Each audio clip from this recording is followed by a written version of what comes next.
to the channel. Welcome back, explorers. My name is Amadeus. It's been 3 long weeks. Hello everybody, I'm back. Hello.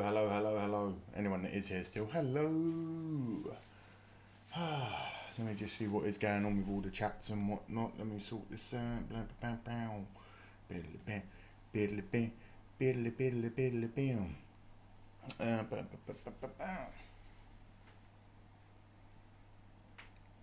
Darth, hello, how are you doing? Very well, my friend. Glad to be back. How are you? TJC, I'm back. So am I. John, Mick, hello, mate.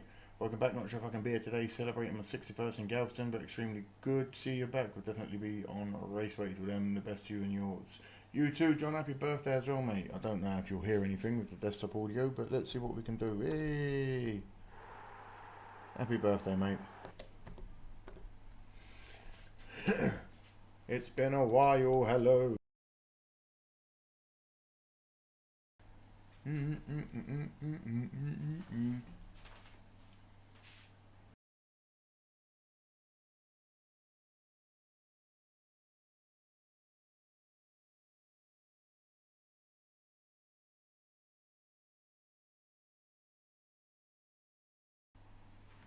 How is everyone? Have I not got any music? There we go.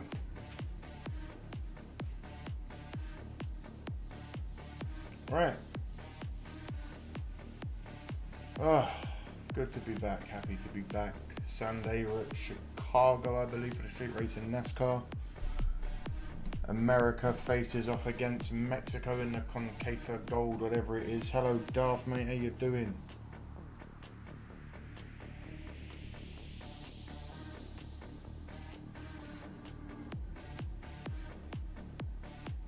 Appreciate you coming back. Same to you, TJC.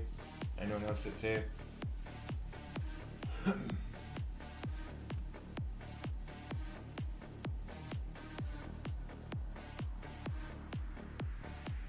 How's everybody been?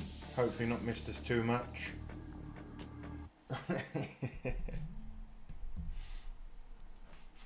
Note to self, don't stream anything of the BBCs. But there is some plus sides to what's happened. We were on copyright strike 2 of 3. Hello Jim, how you doing, mate? Welcome back. We were on copyright strike number 2 of 3. Luckily, while I've been gone, the first one that we received a couple of months ago expired. So we're back down to 1 copyright strike, meaning we have a little bit more leniency if I fuck up again, but we're not going to fuck up again. I can tell you how long we've got left from this one. Hold on.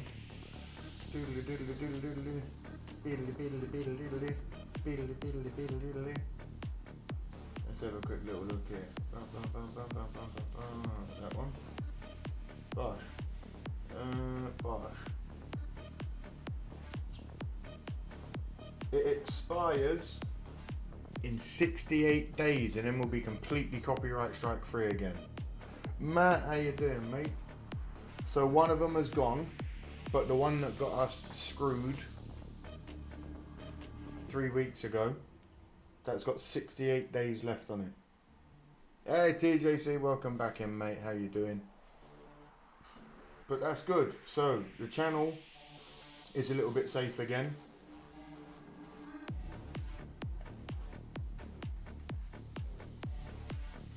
We've got Chicago coming up on the Chicago street race on Sunday.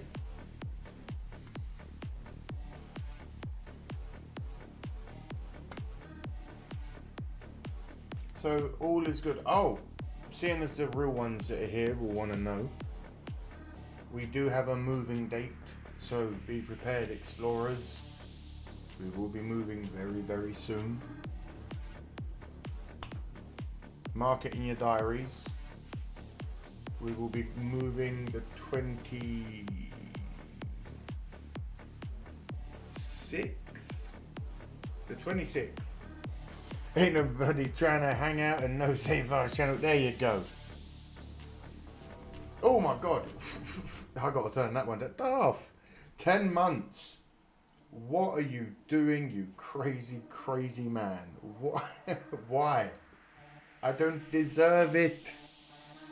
Oh, wait, where is it? Where's your sound? Golf clap for Daft. 10 months.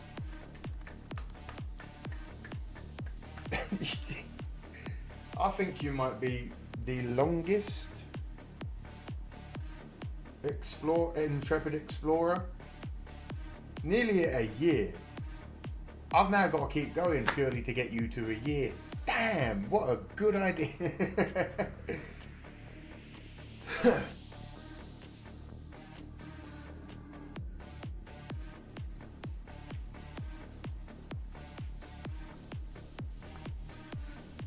What scenes have we got? This one? Is this the one we want? Right.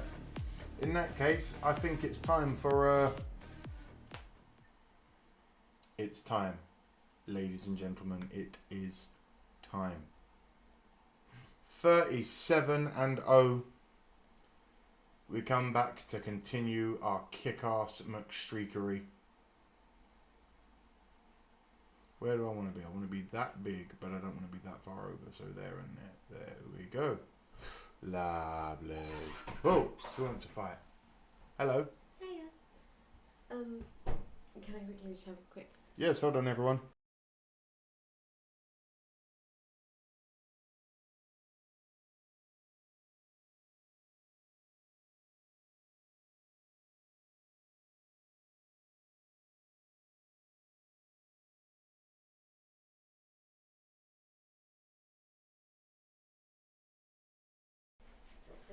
Hey, ho, ho, ho. I'm messaging from Lindos Imperial in Greece right now.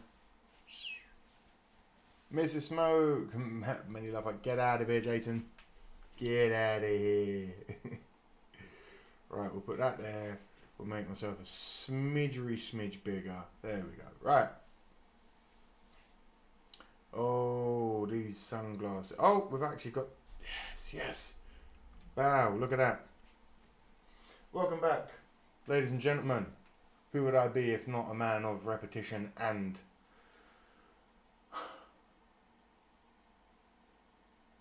structure? We are going to jump into some Wordle. 37-0 on the score is what we are. Let's see what we can do, huh? Also managed to snag a Larson Prime from the USA. Finally got my hands on one. How much did that cost you, mate? That could not have been cheap. Anyway. Oh, don't do this to me. No. We'll go back over here. Then we move slowly. There we go. Whee! Oh, sorry. If you don't know, let me explain very quickly.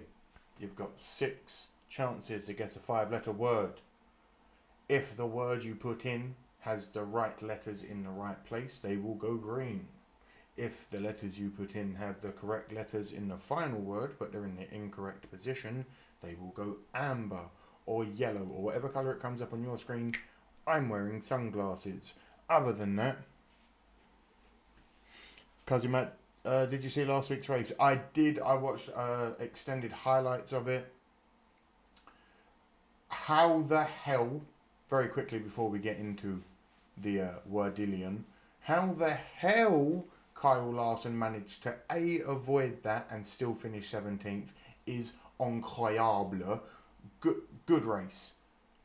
I've said it many a time. NASCAR, I even said it to Fox, many of you know Desert Fox, on Instagram yesterday.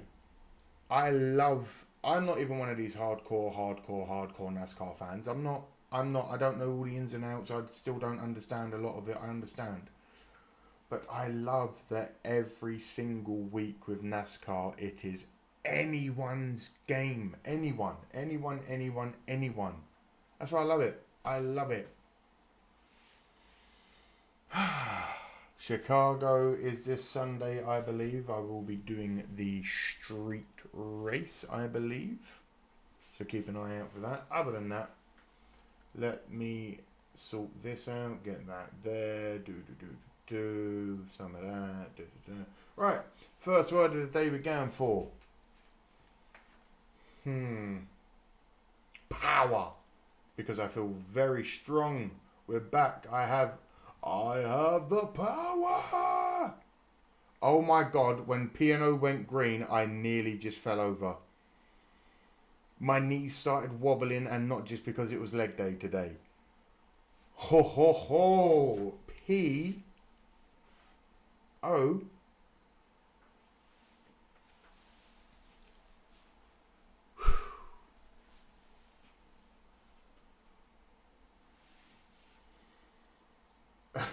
I can't believe that happened. Hold on.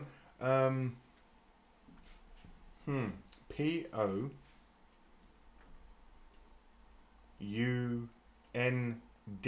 because it's time to pound this out and make 38. Ah. Shit. P-O. Okay, so there's no U. Point, it can't be point because there's no N.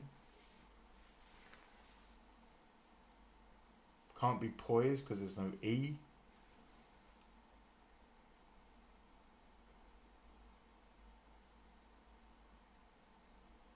P-O-L.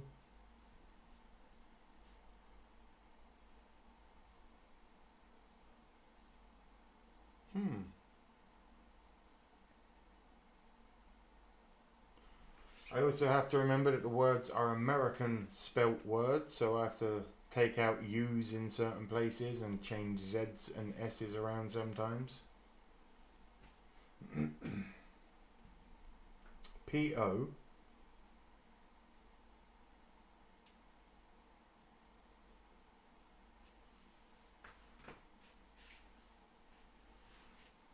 Polka, because everyone loves some polka music.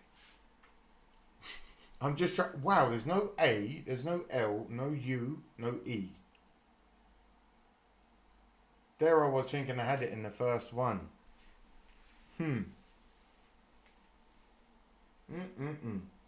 P-O.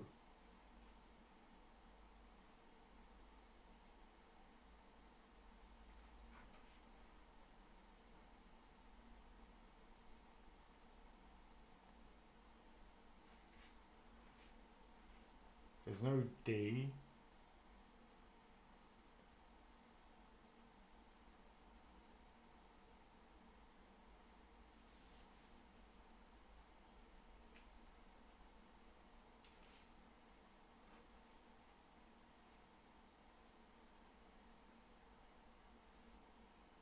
Come on, brain. Kick in, you high bastard. Let's go. P-O.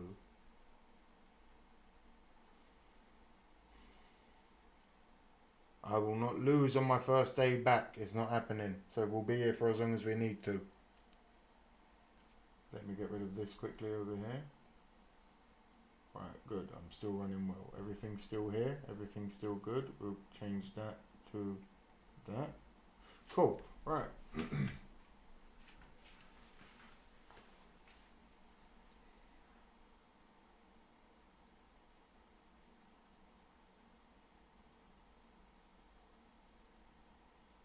Do you know what's going to annoy me? If it's something stupid like potty.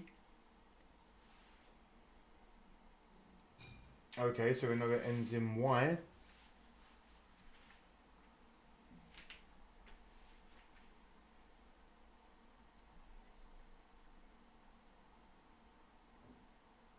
P-O.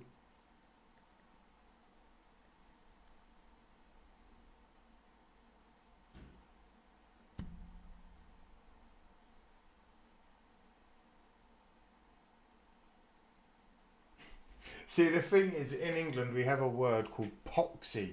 When something's just, you turn that poxy fucking thing off. Turn that and that poxy.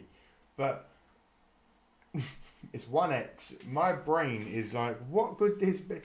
P-O. Have I been absolutely fucked here? Is it like poppy? Yes!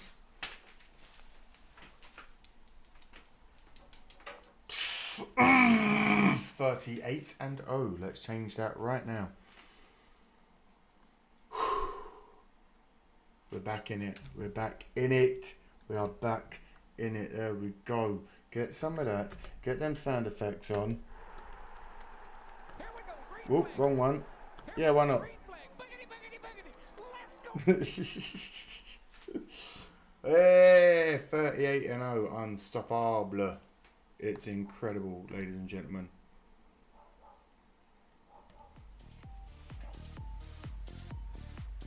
Uh, 38, now that's the most impressive thing. You know, yeah, we're getting there. 38 straight. What do we go for? Do we just go until we get a 1, or do we, if we get a 1, do we just continue so people can see that it's like boxing? He's 48-0, he's 47-4. You know what I mean? Yes, and for those that may have just joined, as I said, please mark it in your diaries. The 15th, the 26th, which is a Saturday. We are moving. We have our moving date booked, the 26th. 23 days and we are the fuck out of here to our new home, and then hopefully longer streams, more videos. It's gonna be so good, everyone. How long will it take you to move? I'll be honest, probably a day or two. But getting everything switched on, internet, all that sort of shit could take a week or so. Could be longer. You remember when we first moved to this place a year ago? It took 3 months for the internet to get switched on. If it takes that long, well, I might as well just start a new channel. Thank you, Dar, for remaining an intrepid explorer for 10 months. You get a lovely, lovely, lovely, lovely, lovely clap once more.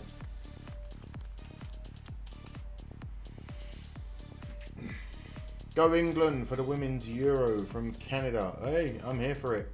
Also, America versus Mexico in the Gold Cup, or whatever it is, the Concacaf Cup, or whatever it is, on Sunday. In soccer, as you guys call it, but football is the correct word.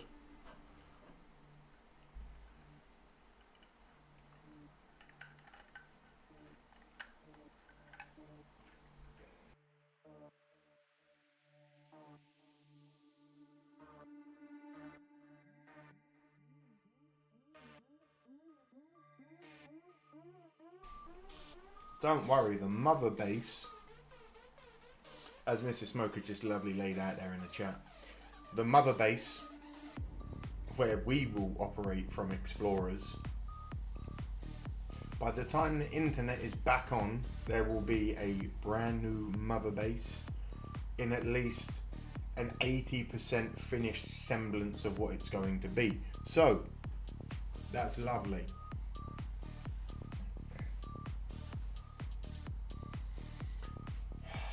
But it might have to be time when we move to say goodbye to the Isle of Dogs.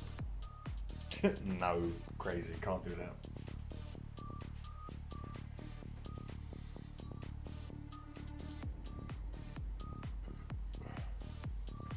I was also chilling at 1 AM Tuesday to randomly see a deer about 20 feet away. Majestic creatures, beautiful creatures, delicious creatures. How has Greece been treating you, mate? Hopefully nice and hot, but not too hot.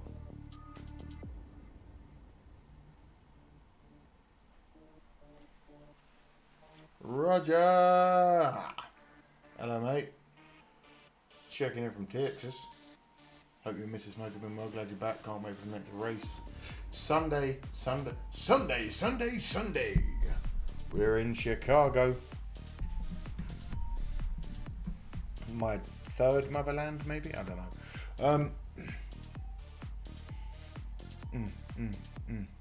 I'm not an apartment kind of guy. I live in the sticks. We can play horseshoe naked, weather permitting. Well, fucking... The new house we're moving to, this is the most encapsulated I've been in a while with neighbours. I can't lie, and it's been kind of a year of hell, as some of you will attest to being here. But I am... You guys have no idea the space, the size, the length of streams that we're going to be able to do. I'm not going to have to feel like I have to whisper all the time. I'm going to be able to have a chair. I'm going to be able to sit down when I stream. 509B man, what up? What's up, son? How you doing? I don't recognise that name off the top of my head, and I'm usually quite good. Welcome in, welcome in. How you doing? Where you from? How's your Thursday going? I'm 38-0 on Wordle. 38-0. Also big news, Suarez went with Trackhouse in 2026. That is big news. Crazy, crazy. Hopefully when you move the new house, everything goes well. Darth, with everything else that we've had, something has to go right, and it is going to be the move.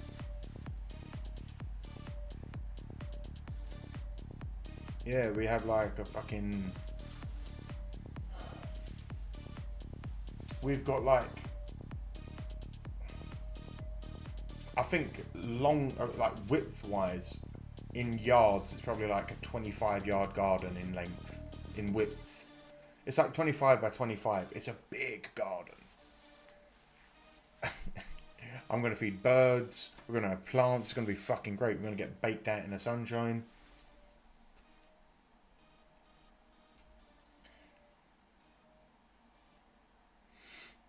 .38-0 on Wordle. I mean, it sounds like an impressive stat, but probably not going to get you laid. I mean, it might, but it's probably going to get you a competitive game of Scrabble. Listen, I'll beat anyone at Scrabble. And Mrs. Smoke, I'm getting laid. It's 38-0. Thank you, Roger. The moving date is set to 26th of July. A Saturday, which is... At least I'll be able to get... Oh, no, because they'll cut our internet off before then. But we'll keep up with that when it comes to it. Whatever. But you got me for a few more weeks, and then it's another short break, and then we hit the ground running non-fucking stop. Non-stop. Non-fucking stop.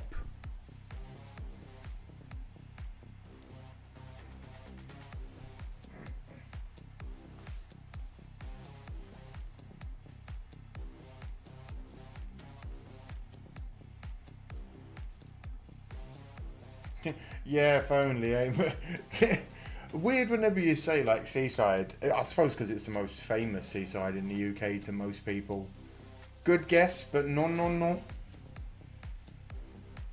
Or maybe I'm not going to dox myself, but good guess, but no. Because I am not getting in no shit. Just going, yeah.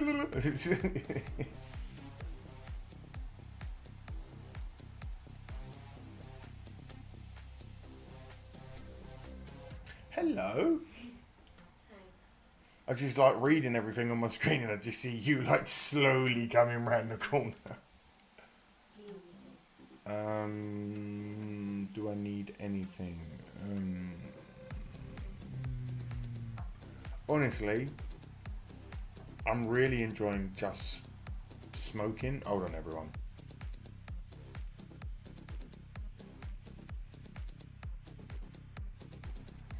Cannabis it is.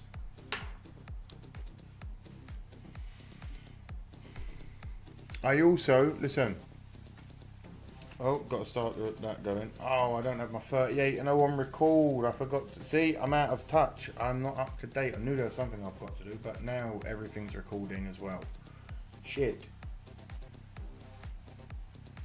That hello scared the hell out of me. I thought it came from behind me. Yeah, this mic's a weird. It's a direction mic, but sometimes it can make things sound really odd.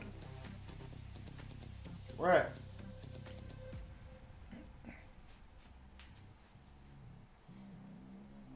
I do have a video I am going to watch, and I'm going to get it edited and uploaded for the weekend. It's an NFL one. But it's a Dirty Players. It's a mixture of all the worlds we like, and I need it because I basically need something to upload to the channel to kickstart my algorithm again. To let people know, hey, Amadeus is back.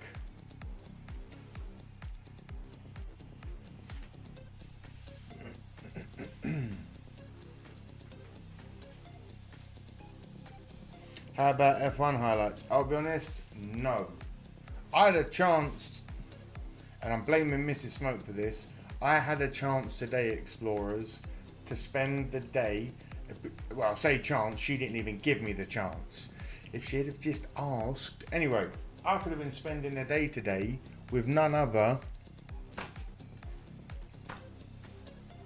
than Maximus Verstappen. That's all I'm going to say. I could have spent the day with Max Verstappen today, and all Mrs. Smoke had to do was ask. But no. Nah, I'll be real. I kind of talked her out of it.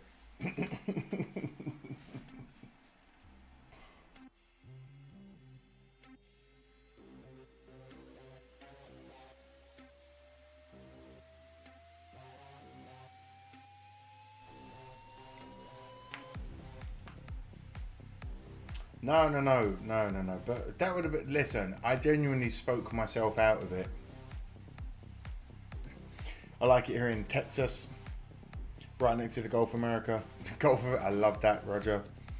3 blocks away from the water. The humidity and the mosquitoes are making northern Arizona look better every day, but cheaper to live here. Yeah, there is that. But listen, get yourself some citronella candles, some lavender when you're out in your garden, and I promise it will keep them away.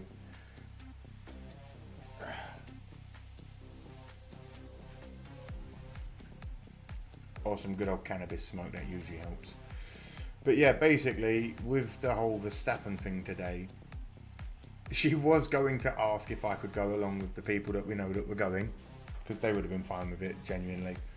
But I spoke her out of it, because I said, like, listen, if it was Lando Norris, I could at least genuinely have conversations with him, because I am a little bit of a fan of him outside of F1 and a little bit in F1. As you guys know, I stopped watching F1 because it became the Verstappen or Hamilton show, and it got very boring. But I did follow. I've been following Hamilton for about 4 years now. Not like hardcore, but if that's my guy that I look out for, if I look at the standings at the end of races, or I like to see who came where or whatnot. And I said to her, like, if it was Lando, I could at least talk to him and be like, oh shit, I watch you on YouTube, your Quadrant channel, etc, etc. But if I met Verstappen, I said to her, it would be a bit of a waste, because I'm not going to lie and pretend that I'm a huge fan of his, or pretend I'm the huge hardcore F1 fan that most people that would want to be around him would be.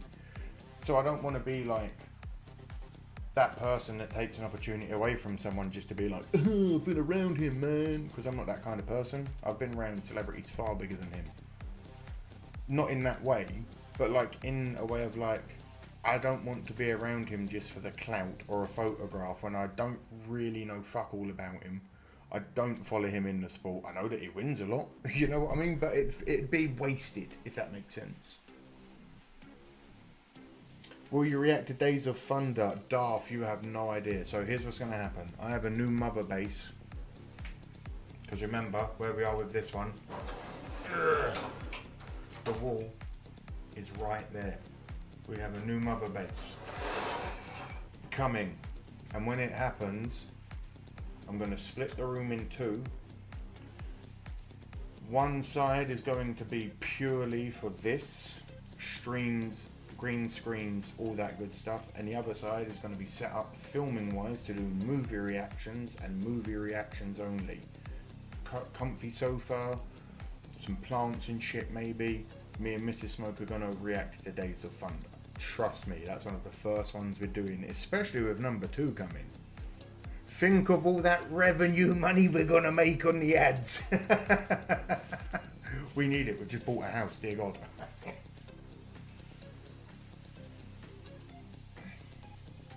Again, if you do feel like helping, like the stream, subscribe if you're new around here. Maybe one day, you can go back and watch old videos, but maybe one day you'll get to see me without sunglasses on again. But not today. We need NASCAR full speed 1 and 2 reaction. Yeah, there will be reactions that I do personally without Mrs. Smoke. I will be doing the Earnhardt documentary as well. The little is it a 4-part series or whatever it is? The little Earnhardt thing. That will be coming, don't worry. Don't worry. NASCAR fans, I appreciate you all genuinely for how much you turn up for me. So there will be things coming back, so chill out.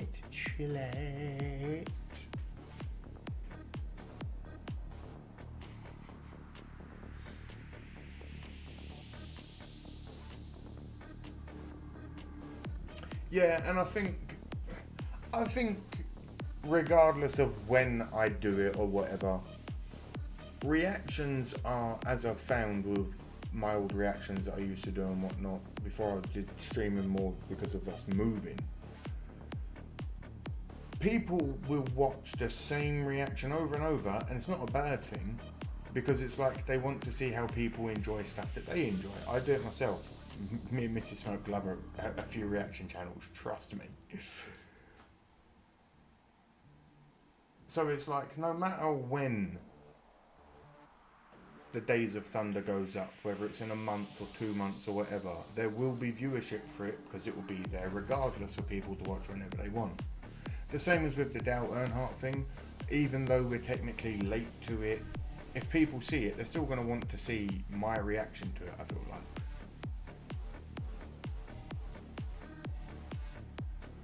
I wanted a banana tree in my house until I found out how much they were. I have one section of the roof that's about 40 foot tall, 44 feet tall. I kill other plants too easy. Yeah, we went on the stupid side and we started looking up like expensive trees. I definitely know why you haven't got a banana tree. They are, you're like, it can't be that much.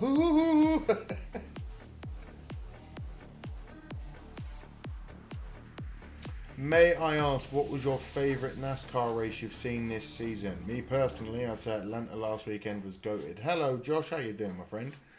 I can't recall seeing your name much often, so welcome in.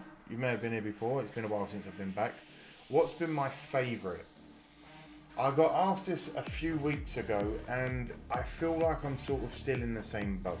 I did see the extended, long, like hour-ish highlights of Atlanta, and my god, what a race. But then I feel like every week has been a week of good racing. There's been a few quiet ones, but we have been spoiled this season. It's really hard for me to pick my favourite of the season. We've had so many big ones, close calls, close finishes, flip overs, fires. There has been some absolute phenomenal racing happening this season already, and realistically we're like halfway through. There's months to go, and if it continues going this way, NASCAR will definitely keep expanding its audience, because I know that's a bit of a cop out, Josh. I can't give you one, mate. I cannot say which has been my favourite, because there have been some bloody good put Atlanta aside, because again, it came out of nowhere and it was just one of those kick-ass races.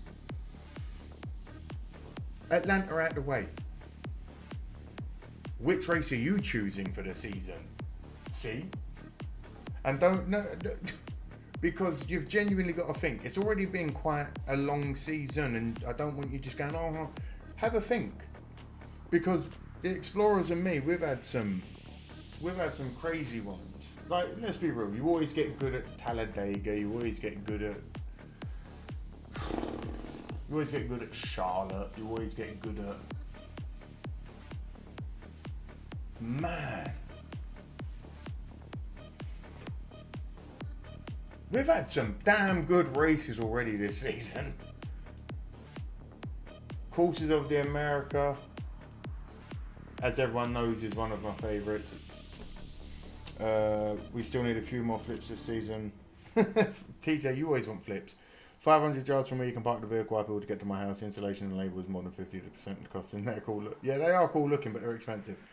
Charlotte was crazy, as was Cota. Both, yeah.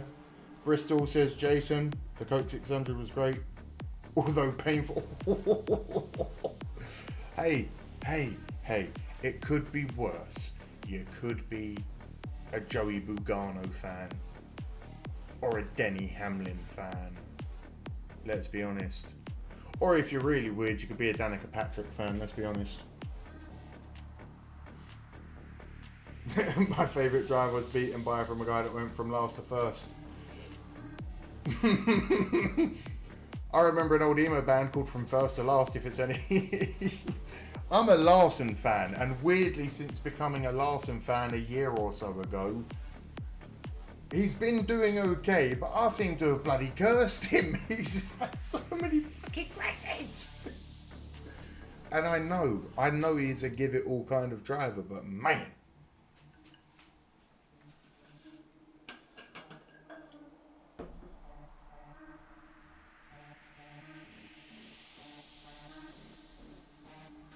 It'll be cool. It'll be nice to get back on Sunday. Blackout! I attended Atlanta race this past weekend. It was incredible to see in person. Michigan and Charlotte were both phenomenal. How you doing, Sam? Michigan, Charlotte, everyone always has fun at stuff like Dega, even if nothing crazy happens. Dega was quite a good one. I'm still, again, as I said earlier on, you also have to understand, I have been trying to cram in 50 years of NASCAR knowledge in like 6 months to a year. And just alone trying to keep up with the drivers, we have the cheat sheets, remember? It's going to take a while, and I can't remember every track by name. Not every single one straight off the top of my head. Also, the barber that cut my hair, never go to him. That's all I'm going to say. So forgive me sometimes if I do mess up track names or or sometimes I get confused, because you got to bear with me. If you guys were just joining in on, I don't know, what's something really British that you guys don't watch at all, other than football. If I asked you guys to join in on the Rugby Union League, it'd take you a little bit, you know what I mean? Vegas was insane. See, you son of a bitch. See, there you were. This is why I had to flip it back on you. This is why I had to flip it back on you. Because you come in here swinging your dick around, giving it, oh yeah, Atlanta was goated. And then you take a second to think and it's like, oh shit. This season's been crazy. My favourite races so far are the ones when Bowman doesn't crash his car. Well, not many then, Matt, hey? Berry's been good. Bell. Ugh.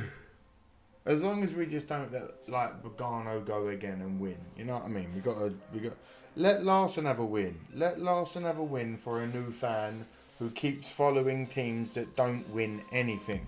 Let Larson win the championship. You know what I mean? Let him win it all.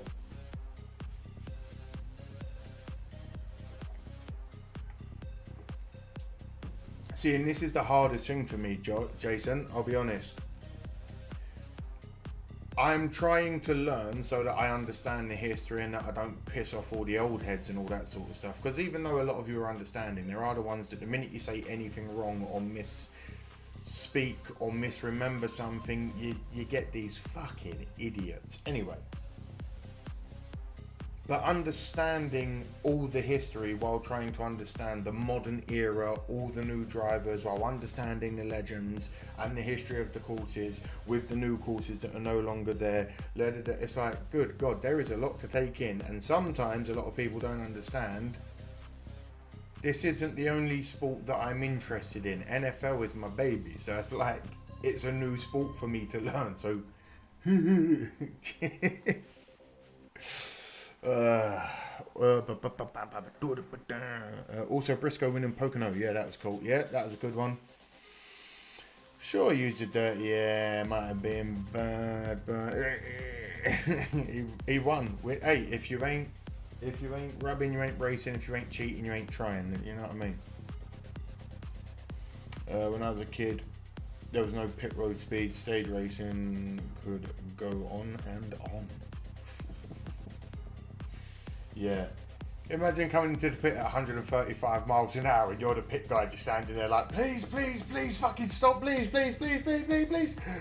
Oh, thank fuck he stopped.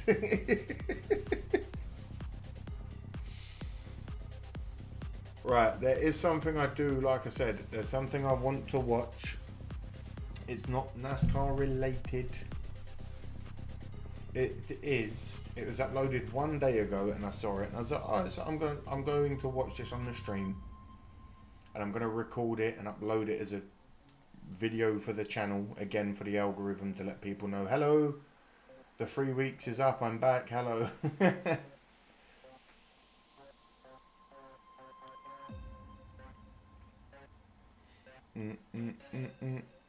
Again, it's a 7-time Pocono winner Hamlin as well, holding off Denny Hamlin, Mr. Pocono. Yeah, this is what I'm saying to you. As much as I'm new to the sport and I still don't understand everything, the one thing I try to explain to new fans or people that I speak to it about in the UK now, or if I ever bring up what I do or what I watch on streams and they say NASCAR, the first thing I say is, you watch Formula 1, and 90% of the time people say, yeah, and I'm like, let me guess, Hamilton, Verstappen or Norris win all the time.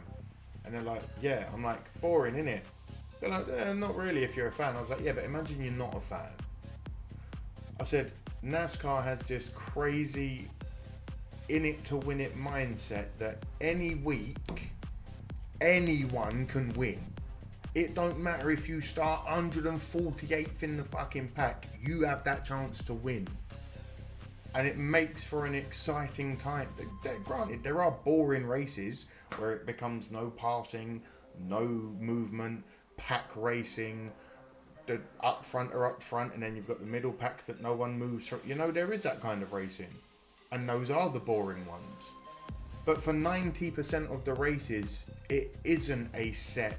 You can't go to a bookie and or a casino website or whatever it is, or a bet maker online like you could with Formula 1 and put your money down on Max Verstappen to win. You can't ultimately say every week Larson's going to win, Bell's going to win, Byron's going to. You can't, and that's why it's so fucking good.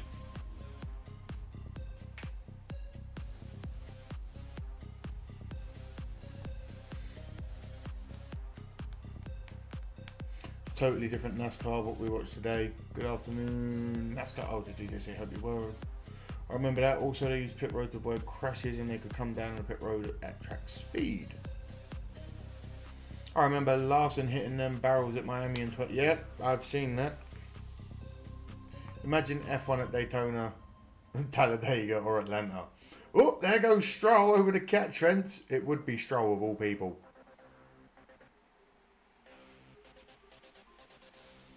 Well, don't do mean shit to your brain, Jason, when you're here. That's what we're here for, man. The good times and the happiness. But I'm going to jump in and watch this. It was uploaded yesterday. It's called Who is the Dirtiest NFL Player of All Time? I know most of you are NASCAR fans. I'm an NFL fan. I want to watch this. Come along with me. Where are we going? YouTube?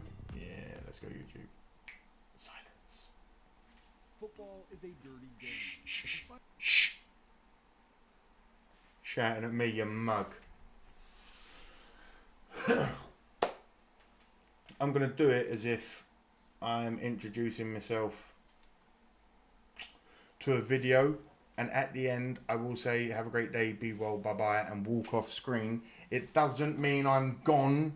That's how I end my videos, remember? When I used to do videos. Right, chuck it in anyway, mate. Chuck it in, chuck it in, chuck it in.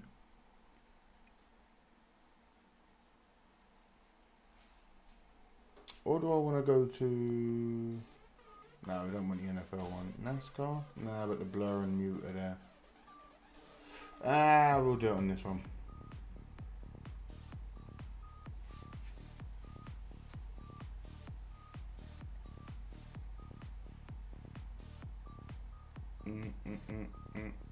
By the way, that isn't low quality in the background. That's the quality of the video because it's obviously from a different time. We need to get rid of that and that. Bosh and skibby bosh. All right. Let's do it like it's a YouTube video and like we... Hi guys, influencer time. I also have a suggestion, but that's for another day. If it's not perfect, I'll be shocked because this man has ruined too many of a fucking career. We'll get into it when we get into the video. How many people did he actually injure? Hold on, I need to Google it.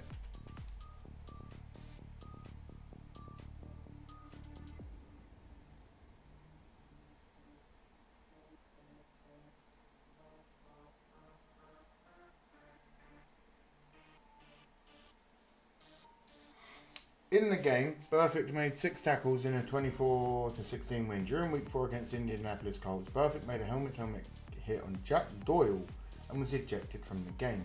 The next day, the NFL suspended Burfict for the rest of the 2019 season without pay. He hasn't played since the hit. And you know why? Because the geezer was a twat anyway. Welcome back to the channel. Nope, my arms ain't up. We got to do it. Look, told you, switch on, we're back. Welcome back to the channel. Welcome back, Explorers. Why have I got music going? Why is there still music? There should not be music. This is NASCAR, guys. Thank you. Oh my god. Okay, right. We will get it, I promise. Alright. Welcome back to the channel. Welcome back, Explorers. My name is Amadeus. You join me here on a live stream checking out who's the dirtiest NFL player of all time. I'm a Chicago Bears fan. Some of the people in the chat are NFL fans, NASCAR fans, all that good stuff. I live stream Tuesdays, Thursdays and Sundays. We do the NASCAR and the NFL seasons, whether that's on Sundays for the NASCAR or Tuesdays or for whatever it is for the Bears, basically. Bear down, baby. If you're new around here and you like what you see, come join the live streams. Come get involved. All that good stuff. Like, comment, subscribe. Before we get into it, let me know who your team is in the comments and who you think the dirtiest player is going to be. I'm going to say Vontae's Burfict purely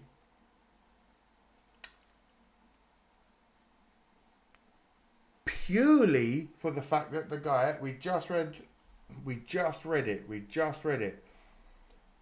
He made a helmet-to-helmet hit against Jack Doyle in 2019. The very next day, the NFL suspended Burfict for the rest of the 2019 season without pay because he was a menace. And most people would say it's him. So if it's not, I want to know who it is. Come join me. Other than that, like, comment, subscribe. Football is a dirty game. Despite all the analytics and advanced systems that have evolved the sport, the battle is still often decided by who can break their opponent's will. In the ruthless nature of American football, there are things happening on a down-to-down basis that fall into what I like to call the gray area, a place where the rules aren't exactly clear. Whether a play is clean or dirty is often subjective, and it usually comes down to how old you are and how macho you want to act. And here's a few examples. Punching at the ball to try and dislodge it. Who doesn't love a good peanut punch? But damn, who wants to get Peanut Tillman. Starting a fight, and then flopping when they barely retaliate to try and draw a penalty. Tackling a player way after the whistle because you're finishing the play. That wrestling throwdown tackle that has a... It's been a while since I've seen some of these clips. During a practice in 8th grade, I watched this dude Devin body slam... Are we talking about Burfict? We are indeed, Chris. And for a moment, we legit thought that he was paralyzed. The coaches had to call the ambulance and everything. And luckily, he ended up being okay. But he did have to look like Tourette's guy for a few weeks. Anyways, Almost the debate around muted. football has always had Almost muted.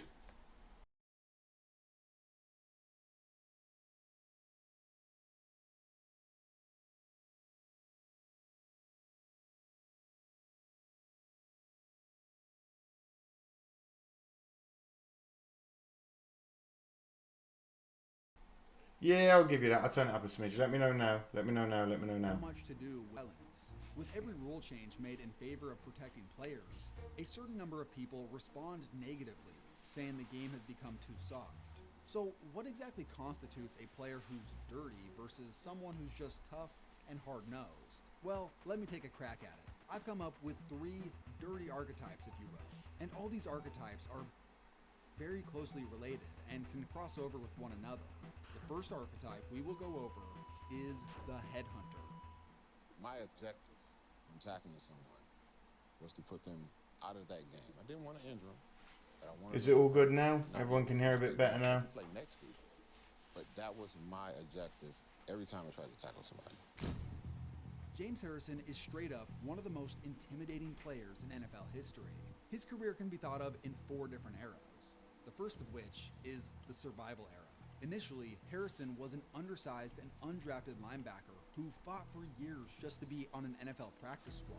For 3 years, he appeared in just 1 NFL game and was cut 4 times. Finally, he broke through in 2004 and became a rotational player for the 1 NFL game, cut 4 times.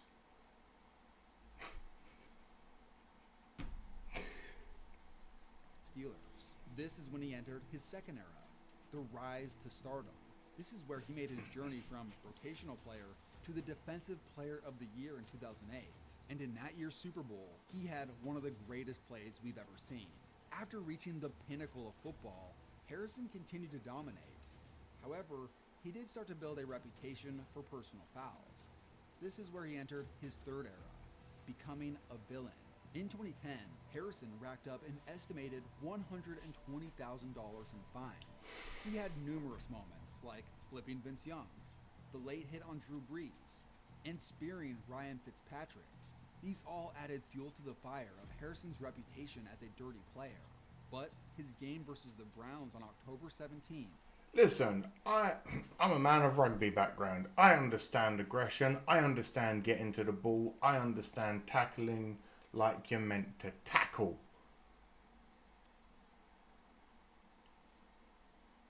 Are some people just dickheads? Because there are dickheads in rugby. So is it just like some play? I know it's that, yeah, man, hype macho dude, but you're also a bit of a dickhead. If you're genuinely trying to end someone's career every time you go out there and play, you are a dickhead. That's what I'm going to say. Was easily the worst. Uh-oh, and that is not good news for the Browns. He took a hit. Woodley got him first, then Harrison came in and got him. Oi! At the ear hole. Timeout. Then, 1st and 10. Bell picks up Polamalu. I need to see if it's a lad. Does he not know how to shoulder tackle? If I had knew they were going to find me $75,000, dude, I would have did everything I could to try and make that the most grotesque hit that the NFL had ever seen. Because Okay, so you're a dickhead. Because you're a dickhead. Alright, cool. The summer after his controversial 2010 It's coaching season, too. Yep, James true. Harrison sparked controversy after being featured in Men's Journal. The article was titled, quote, James Harrison, Confessions of an NFL Hitman. In this article, he talked about his identity and play style. He slammed NFL Commissioner Roger Goodell, calling him a crook and a puppet. Harrison also criticized his quarterback, Big Ben, and other players like Ryan Cushing. Although he did apologize for these remarks, it was clear that Harrison stood by the way he played. Do you have CTE, lad? Continue. He would have another incident versus the Browns the following year, where he absolutely devastated Colt McCoy. And now he throws at the last second and completed it as he got planted. And I mean planted. With the narrative around Why? rising around that time, James Harrison was a major catalyst in the rule changes towards making the game safer. Rules, in fact, he was not a fan of. Of course, he's now in his fourth era, which is his social media days. He's been showing off his insane. I think he's the one that had a hit list on his towel. Oh, for fuck.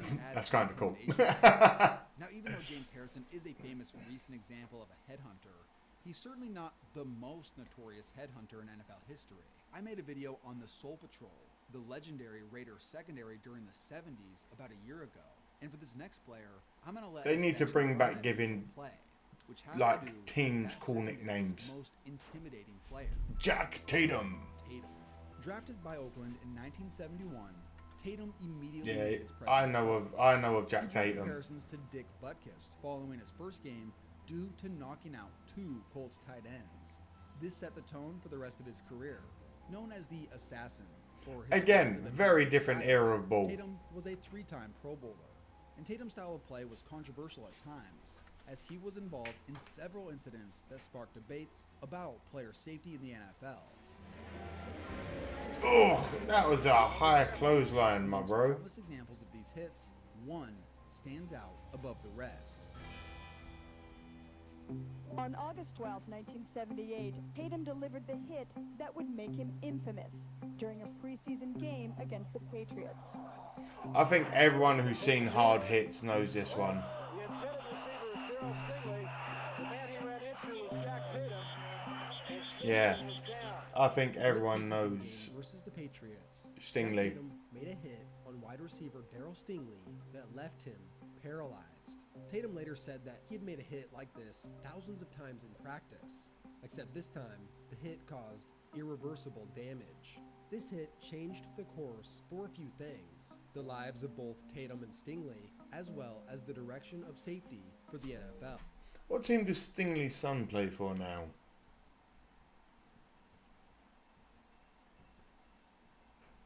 Isn't there like a Stingley Jr. or a Stingley the second or a Stingley the third or something, and they're also an NFL player now? I can't remember. Starting with Stingley, he gained very limited mobility, but ultimately lived the rest In of a his life pre-season, as a quadriplegic. fuck. For Tatum, the hit changed him. According to a friend, quote, "For years, he was almost a recluse." Doing Did it too affect your much, play man. last year? Sure, it affected my play. You know, tragic accident like that's going to affect you, you know, if you're involved in it. The two Again. players never spoke. You see the difference in their mentalities. He hit someone. Devastating, life-changing thing happens. He became a recluse. It affected his gameplay, etc., etc. Harrison, before, oh, if I'd have known they were only going to find me that much, I'd have made it the most grotesque fucking dude. Oh, okay, dude. You nearly killed someone and you would have gone harder. Oh, you're so cool. After the hit. Although Tatum did say that he tried to visit Stingley once, but was turned away by Stingley's family. You can Tatum was understand always cast as a why they villain wouldn't want to be near him. largely due to the lack of remorse when talking about the way he played in different settings. Ultimately, Stingley forgave Tatum for the incident, but others struggled to do the same. I When don't know if Tatum I could. passed away suddenly back in 2010, Stingley's former teammate Steve Grogan said the following, quote, "I have a hard time trying to find something nice to say. I just can't do it." Jack Tatum is widely Again, recognized as one of the most intimidating players ever. dickhead, And but considering it he clearly played for affected Rutgers him. 1970s, he's got to be considered as the most notorious headhunter in NFL history. Now, before we continue, it's that time of year. We're getting closer and closer to football season. It's never too early to get your tickets, and I'm considering going to a Falcons game in the fall. And I'm going to score me a sweet deal through today's sponsor, Editor Jack will know where to cut this. Listen, make your bread, homie. I appreciate you getting it, but I ain't getting paid for it. Do you understand? So, when it goes on YouTube, this will be skipped anyway, and we'll just go on.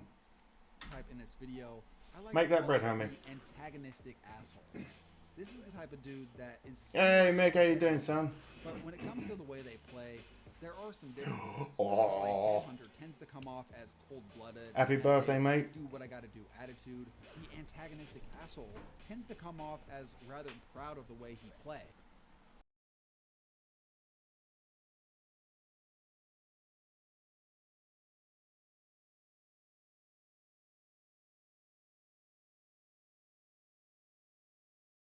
For this archetype, the gray area is their home.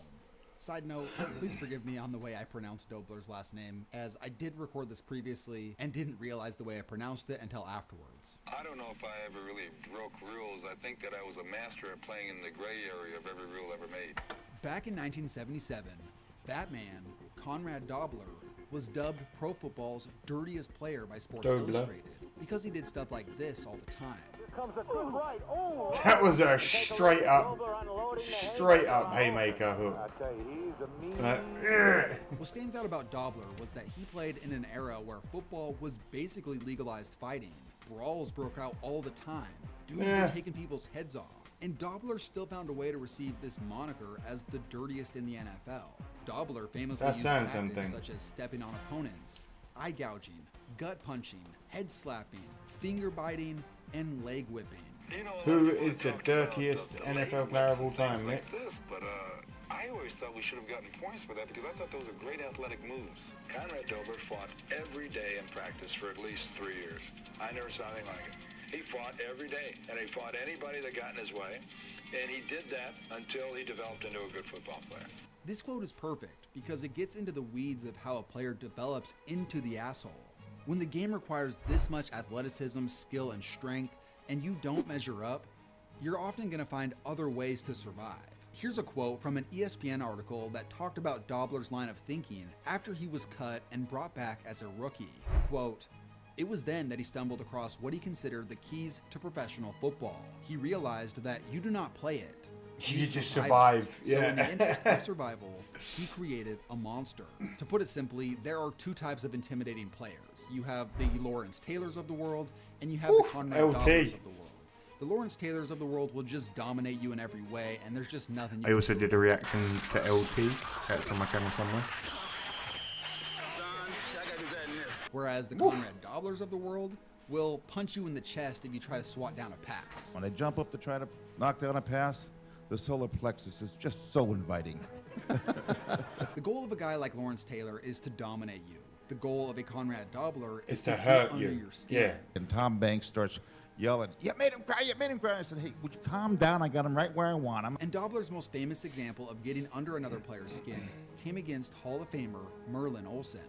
After antagonizing him nonstop, Olsen lost his cool for the first time in his 15-year career. Now, let's be honest about it. Conrad Dobler was a First time self-styled in 15 and a years. factual dirty player.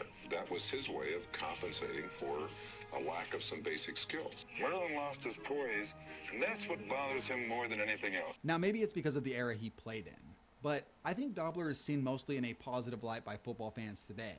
But for the next player in this category, the same thing can't be said, because this dude takes things up a notch. I'm pissed, and I'm down there just trying to rip that ball out of his hands. And all I could get was a finger. And at that time, I thought it was his, but just whatever it was, I just snapped it. And I could hear Are him you scream not at the throwing bottom one of the pile. down as well for... You broke his finger and you thought to yourself, good. He's not going to be so effective anymore. perfect, At John? that time, yes. Man, that's cold. That's awful. By the end of his playing days, Bill Romanowski embodied more than just the Oh. antagonistic asshole archetype. He I was also misread. a I thought I saw Tony as Romo well because I was as reading our the third chat. archetype Oh well, that I'll that'll mention get in a bit. me in This trouble dude with all was the just fans. a straight Wonderful. psychopath on the field. When Romanowski was drafted by the Niners back in 1988, he immediately saw Shouldn't what have been success reading the at chat. highest level looked like. As a rotational player, he was a part of back-to-back Super Bowl championships to start his career. And as a rookie, he was called out by a former legendary teammate who was upset at him for not retaliating at an opponent. Quote, "This is a game about respect," Lott said. "If you let someone do that again, I'll come after you." I understand that, but This that's moment proved to be a a crazy crucial thing one to on say. what began to develop Romo's on-field persona. During one practice in your second season, you broke an unwritten rule, probably an unwritten rule of the entire NFL. You hit Jerry Rice. So Romanowski learned the culture of the NFL pretty early on, and he had a lot of success. He was mostly a starter for 16 seasons and had a crazy consecutive starting streak at 243 games. However, later in his career, the ugly side of his aggressive style of play began to rear its ugly head. In 1995, in a game versus the Cardinals, Romanowski was ejected and fined for kicking Larry Centers in the head. In I thought he stamped. Romanowski broke quarterback Kerry Collins' jaw in the preseason, and he was fined $20,000 for the incident. That same season, he spit in J.J. Stokes' face on national TV. Again, this is one of those guys that's just a dickhead. Over $40K for 3 illegal hits and a punch thrown at Tony Gonzalez. I'm not saying you're not a good player. You got into the NFL, I don't care. I've got a lot of money. In 2002, Romanowski dislocated former teammate Shannon Sharp's elbow, and as you can tell from the clip, it was far from an accident. Oh, he held his arm. Overly aggressive football player. When he started taking steroids, it turned things up a notch. The psychotic tendencies can really be noticed when you see how proud he is, looking back at the things he did. I remember when I threw a microwave oven at Dexter Carter, you know, and then jacked Has him anyone up against checked the Coke his machine. brain as well? And you know, I ripped off his gold chain. That's what I'm gonna say. You know, a bunch of different things. Has anyone checked hey, it went on? out to practice that day. Had the best practice of my life. I know AB is known as the walking CTE man, as is Gronk. Someone needs to check on this dude. Now, Romanowski's on-field persona was well documented as him being a dirty player, but in 2003, the worst of it came to pass. Romo attacked and injured his own teammate Marcus Williams during a scrimmage. This altercation forced Williams to retire. He later sued Romanowski over what he deemed as roid rage. There's a reason all those years ago that I said that this dude was the dirtiest player in NFL history. And like I said a few minutes ago, Romo embodied not just this archetype, but the other two as well. He was a headhunter, as well as a hothead, our third and final archetype. The line between a hothead and these other archetypes is a little blurred. Someone who's a hothead tends to be a headhunter or an antagonizer. However, there's still a clear distinction. While a headhunter tends to play the game in a certain way because he thinks it's going to help him be more successful, a hothead just sort of loses his cool and will rage out in a single moment. He jams his helmet into the turf to start with about 3 times, and then at the end of this, I don't mind anything happening to the Packers. Ndamukong Suh is easily one of the most terrifying NFL players ever. His first name literally means House of Spears. His great-grandpa, who had shared his same name, was 7'3". At 6'4" and over 310 pounds, Suh was a terrifying combination of being freakishly huge while also being a hothead. And this incident on Thanksgiving in 2011 shed a huge spotlight into this. He was ejected from that game and later suspended for 2 games. This had been the 5th career time he had been disciplined for on-field conduct. Funny enough, he claimed that he didn't stomp him, but rather was just trying to get his balance back. By that point, Suh had been voted the dirtiest player in the league. Just trying to get his balance back. Funny enough, he claimed that he didn't stomp him, but rather was just trying to get his balance back. By that point, Suh had... Do you know what? If he wouldn't have said he was trying to get his balance back and said something like, I was just lashing out and stamping, would have been more believable. Getting your balance back, fuck it up. Been voted the dirtiest player in the league by other NFL players, winning the vote in a landslide over 2nd place, James Harrison. And the following Thanksgiving, he would have another incident. Way down there. Ndamukong Suh, oh boy, gets kicked. Suh's kick to Matt Schaub's groin resulted in a $30,000 fine. Accidental. Suh once again denied that it was intentional, just like the stomp he did the previous Thanksgiving. Once again, he was voted the dirtiest player in the NFL. The following year, he would receive the biggest fine for an in-game incident in NFL history. In route, it bounces off the receiver's hands right into the hands of the linebacker. Suh threw a block on John Sullivan, which resulted in a personal foul and negated a pick 6. Afterwards, due to his continuous behavior of breaking rules, he was fined $100,000. These weren't the only incidents that season, but the one everyone remembers along with the stomp happened in 2014. Have to do, well, yeah, if you keep making dirty moves. Looks like maybe that's what it was. Twice he gets stepped on. Brother, how do you not realize you're treading on a man? Again, fuck Green Bay, but come on. To a $70,000 fine. From 2011 to 2017, Sue was a menace on the field, constantly being fined for his in-game actions. After that, he still continued to be successful in the NFL, he just didn't have as many bad moments. In 2019, I was standing about 10 feet from him on the sidelines at the NFC Championship, and I was terrified. This dude was massive. Sue was certainly a hothead. However, the most notorious hothead in recent memory is no doubt Vontaze Burfict.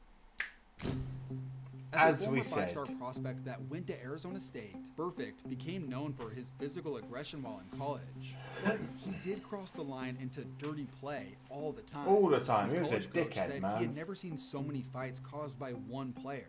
His personal fouls and unnecessary roughness calls had gotten out of hand during his career. He famously blew a game versus Stanford due to unnecessary roughness penalties. At one point, he was considered a top linebacker prospect for the NFL draft.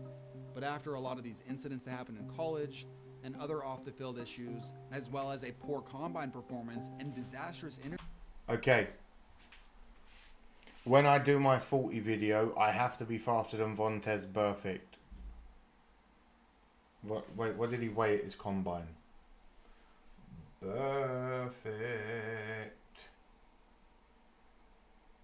Combine weight. 248 pounds. He was a higher 260 apparently. Keep your eyes out. I'm way under that at the moment. What was he? 248. That used to be my running. Oh, I don't know how fast I'll be at 220. I haven't run since I used to be like 170 pounds. So this will be funny to see. But I will be faster than Vontaze. That's a promise. interviews. This led to Burfict going undrafted. But he did sign with the Bengals immediately and worked his way into the starting linebacker role as a rookie. And the following year is when his aggressive nature showed its pros and cons in the NFL. On one hand, he led the league in tackles and was named second-team All-Pro. On the other, he was starting to rack up a bunch of fines. He was fined $31,000 for 2 incidents in one game, a hit on a defenseless receiver, and intentionally struck an opponent in the groin. That season, he totaled 9 personal fouls, 6 of those being unnecessary roughness calls, and he was fined just under $60,000 in 2013. The following year, in a game versus the Panthers, Burfict intentionally twisted the ankles of Greg Olsen and Cam Newton, both of whom had been dealing with ankle issues that season. The thing is, Cam will start throwing hands. Premeditated that he had in his mind, if he had those opportunities, that he was going to try to attack not only guys' legs, but guys who are coming off ankle problems specifically. There's no room for it. Guys like that don't learn from that stuff. At this point, Burfict's reputation was making him one of the most hated players in the NFL. The following year, he was fined nearly $70,000 for 2 unsportsmanlike conduct penalties versus the Steelers. For what, man? And then, in 2016, he had his most Why do all this moment shit? Yeah, with exactly. a 1-point lead in the playoffs.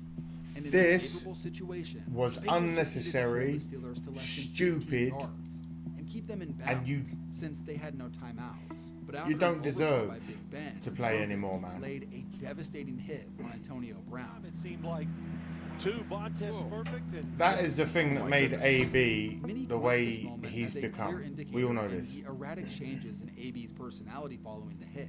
Not only this, but it also blew the game for the Bengals, and Burfict went on to be suspended for 3 games, costing him $500,000. Following the incident, Burfict was officially recognized as the dirtiest player in the league, and the next few years would only add fuel to this fire. Burfict was fined or suspended 9 times in a 4-year span after the AB playoff incident. And after an illegal hit on Jack Doyle, Told ya. this was the last straw. Burfict was suspended for the rest of the 2019 season, and he would never play in the NFL again.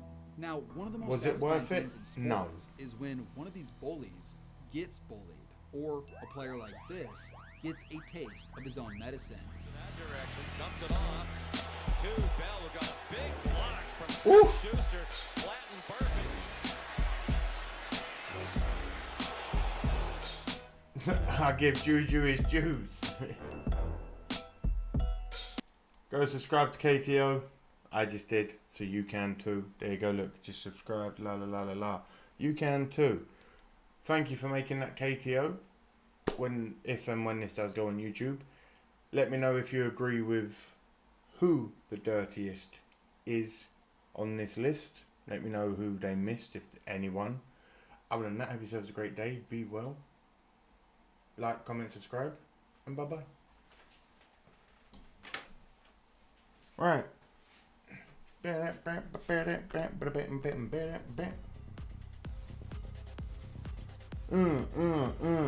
We're in Chicago this week. It's 21:21 in the evening. I haven't been here very long tonight, I know this much, but that's it. Right, Explorers, it's a quick one on this Thursday. I appreciate everyone that has turned up. I'll see you all Sunday. We've got NASCAR. It's Chicago. I'll probably be wearing one of my Bears shirts. Why not? Other than that, I appreciate you all stopping by for this quick hello, welcome back. Keeping everyone informed. I'll go over it all again on Sunday with the bigger crew, obviously. Have yourselves a wonderful rest of your Thursday, if it's afternoon, evening, morning, night, day, whatever it is. Have a great day. Be well. And bye-bye.